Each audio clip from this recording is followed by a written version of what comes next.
So, Kingdom of the Planet of the Apes was one of my most anticipated films for the entire year. And for those of you who don't know what this film is about, let me read the IMDb plot synopsis. Many years after the reign of Caesar, a young ape goes on a journey that will lead him to question everything he's been taught about the past and make choices that will define a future for apes and humans alike. I read you the IMDb plot synopsis because sometimes I'm able to come up with my own synopsis. Sometimes I just read it because I get lazy. This was one of those occasions where I wouldn't know how to condense all of that on my own because there's a lot going on in this film. I say that as a good thing. I'll get into that. But like I said, I was really excited for this film. The trailers looked fire. And also, I'm a big fan of the reboot trilogy. A lot of the people I've talked to, a lot of the people I've seen online think that that trilogy is the best stretch, the best films inside of that entire franchise. And I'm here to tell you guys the Kingdom of the Planet of the Apes is just one more addition to that already amazing stretch of films, where this film once again features astounding VFX, astounding motion capture work, where the director Wes Ball, and I'll come back to him, and everyone else involved on this project is able to create a 2.5 hour experience of CGI apes talking, and yet it's never unconvincing. It's always riveting. It's just the kind of thing where I just loved spending time in this world again. It's the type of film that gets you immersed inside of this richly colored, richly detailed environment. And I just gotta give major props to Wes Ball, who is unfortunately known for his Maze Runner trilogy. But watching this film, I feel like all the issues in those films didn't have to do with him. Because I will look at this film, and it is a director that has complete control over his craft and is masterful, a masterful filmmaker.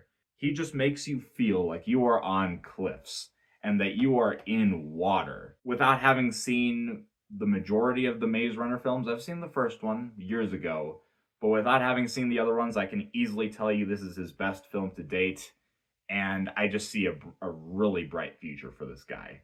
But also, at the end of all of that, you come to these films for action, and this film delivers great action.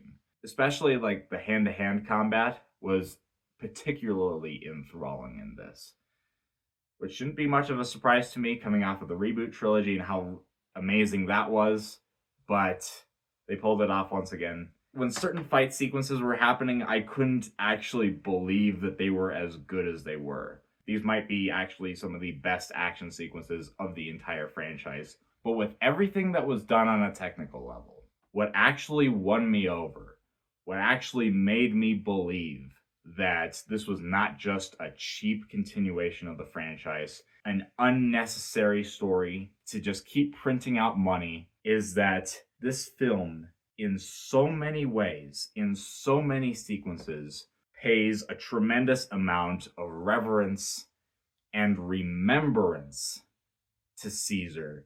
And that, to me, with the story that this film is telling, that I'll get to in a minute, that was emotionally gratifying in a way that few films have actually been able to accomplish for me. It takes a very unique route in telling the story of heroes, maybe even martyrs, people who've just sacrificed everything, have tried to change their world for the better. And yet, can they be forgotten? Can their ideals be twisted? Can their sacrifices have been for naught? And this film touches on all of that.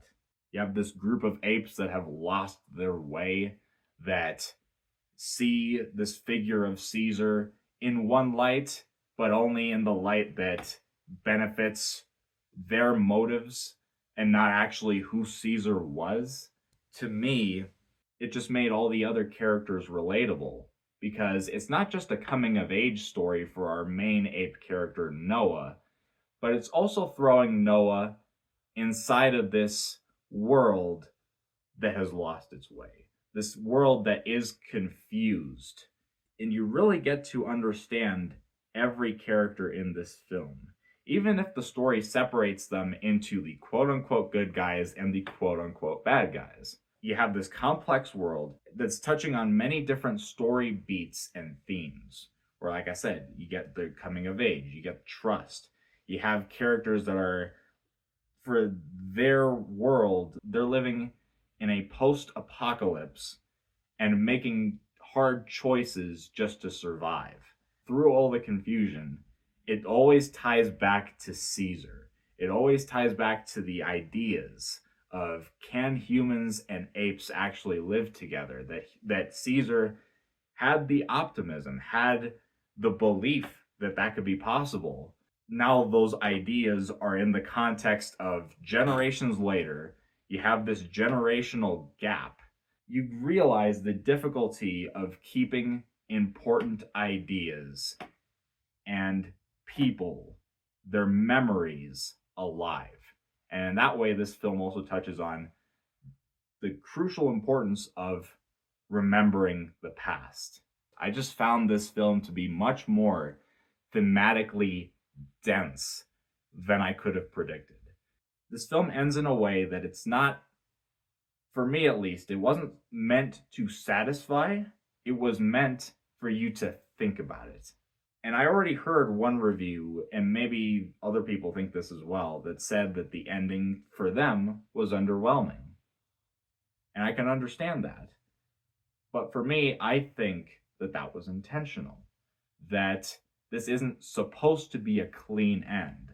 That there's so much that's still brewing under the surface in this world that is going to come to light later on in future stories. So obviously, I think this movie was fantastic. The only small gripe I have with it is that maybe some characters could have had a couple more scenes.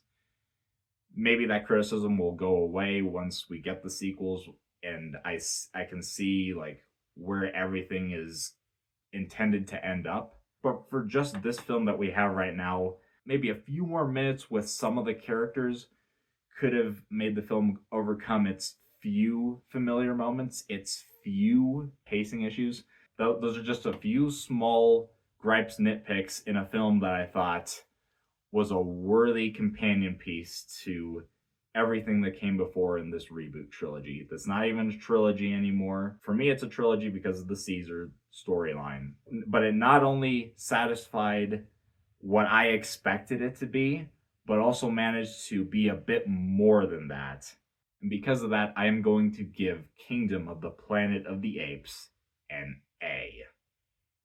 Whatever you think, let me know down below in the comment section. Guys, if you haven't noticed, I've reviewed some of the Planet of the Apes films already, especially the original and also the version from Tim Burton. You can check that out on my channel if you want to. If you like what you're seeing, make sure to hit the like button, subscribe, hit the bell for notifications, and guys, I'll catch you next time.